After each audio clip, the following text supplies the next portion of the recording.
Hey there Dev Squad, Virtus here and welcome back to my Unreal Engine 4 Mech Combat tutorial series. Within today's video we're going to be showing you how you can add your foliage into the scene, populating our level, making it look a little bit better and a lot more like the images that I've shown you.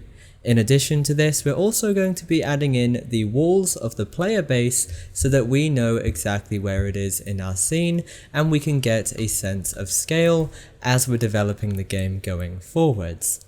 So for those of you that aren't familiar with the foliage tool already, in today's video I'm going to be showing you the basics. However, if you want an in-depth view into how to use the foliage tool, I definitely advise you go ahead and check out my Level Design Essentials series. So let's go ahead and get started. So the first thing that you're going to need to do is find your assets for your forest environment, and as you imported it in the previous videos, it should be under Mech Combat, Meshes, and then a folder called Forest Environment. Once we're in here, you can see in our content browser we have got all different kinds of assets that you can use to populate your forest scene. Now, for the purpose of this video, I'm only going to be using a couple of these. However, you guys are more than welcome to add lots and lots of assets into the scene, lots of different types. It's entirely up to you. For now, I'm just going to be showing you how you can start to brush in a couple of trees, rocks, bushes, and that good stuff. So, head over to your foliage mode in the top left hand corner, pressing the little foliage icon. Alternatively, you can press Shift and 4, as you can see on here. Now within here, we are able to paint on some assets really simply. And the way we're going to do this is first and foremost, finding some assets that we want to paint on. First of all, I'm going to start off with a couple of trees and place them around here. So I'm going to grab my tree underscore pine, and then with this, I'm going to click, drag and drop it to where it says drop foliage here and add that foliage type. Now what I can do, if I go ahead and hold down left click, with this little brush you are going to notice it's going to start painting in these trees into our scene. Now the issue that we've got here is there is way too many of these. It's really dense and that is no good for us. So what I'm going to have to do is adjust some of these settings to get a better result. If you want to delete stuff, all you got to do is just press, Control and Z to sort of go backwards if you want to.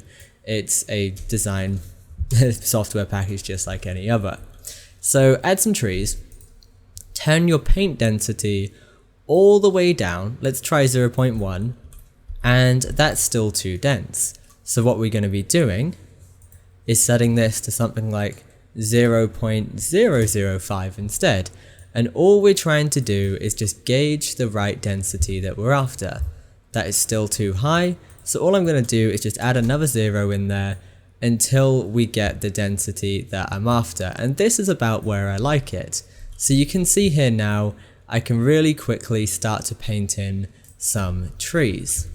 Now what I'm going to do is be a bit more careful about my placement.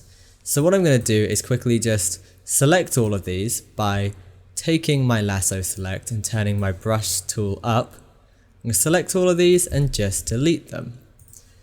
Now, like I mentioned before, we are going to have a player base and it's all going to be in the center area of our level here.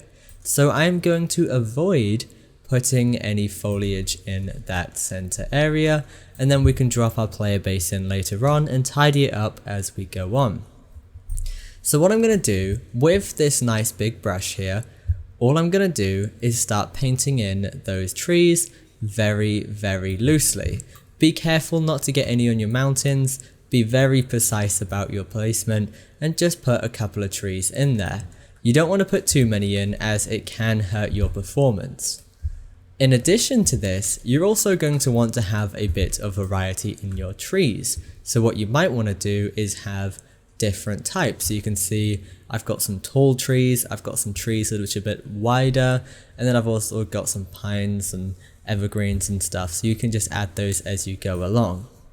Now with these trees that we've just added, they all look exactly the same. So what you might want to do instead to get a more realistic result is press Ctrl Z to remove those.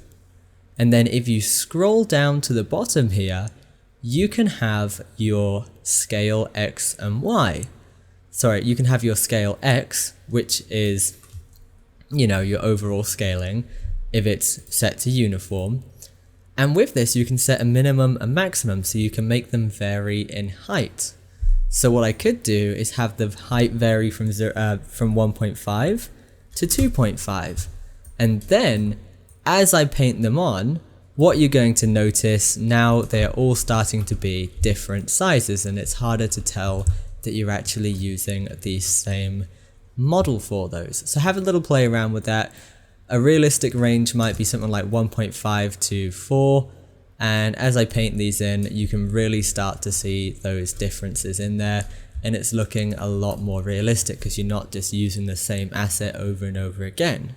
You are, but because you've got that variation, it is going to look different. And what you've also got is some other settings that you can play around with to vary things like the rotation, align it to the normal, but for now, leave those settings as they are. But like I said before, if you want a more in-depth look into the Foliage editor, go ahead and check out my Level Design Essentials series. But for now, all I'm going to do is quickly just paint on a couple of these trees around my scene here, and I am happy with that. I'm also going to grab another type, so let's grab these, drag them and add them into my foliage type.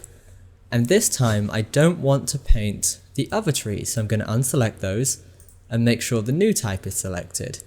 Once again, we're going down with that selected, and we are just adjusting the minimum and maximum scale. So we're going to set this to, let's say, 1.5 to 4, and then we're just going to drop them in every so often, just populating our scene just like that, and you should be able to start to see our forest environment come to life. And if I was to press play, you can see I've now got all of these trees. In between that, what you might want to do is grab some rocks. So if you deselect your trees and then just take a couple of rock types, so let's just say these three, click, drag and drop, you can place them in here, and once again you can just paint them on using the foliage tool. Scale maximum and minimum, let's set this to something like 3 and 4, or 3 and 6 even, so we have some nice big rocks. So you can see here I can now paint on my rocks, and we can very easily populate our scene. And this is starting to look really nice. It's starting to look a lot like the pictures. Now you guys have got all the free time in the world to go and add things like tree stumps, flowers, bushes and anything else using the tools and the techniques that I have just shown you. But for now, that is pretty much everything that I wanted to show you for the foliage tool. What I'm also going to be doing now quickly is adding in the walls for our player base, and then once you've done that, you can start adding in all your foliage around it. So if you go into your forest environment, inside here you should have an asset called yard walls. If you drag and drop this into your scene, you just want to place this straight into the middle. This is going to be our player base. Don't worry too much about the collision or anything like that at the moment, as it's not going to be an issue. It will be something that we're going to be setting up later on. But what you do want to do with your foliage is just make sure that this player base is relatively surrounded. So paint in your rocks, paint in your trees, place them all around this player base, but don't make it too dense, otherwise your AI and your character is not going to be able to use it in the way that you want it to. Anyway guys, that is pretty much everything for this video. I hope you have enjoyed it. Once again guys, thanks for watching, stay awesome, keep creating. Your boy Virtus, signing out. This video was made possible by my supporters on Patreon. If you want more videos like this, check out my Patreon page using the link in the description.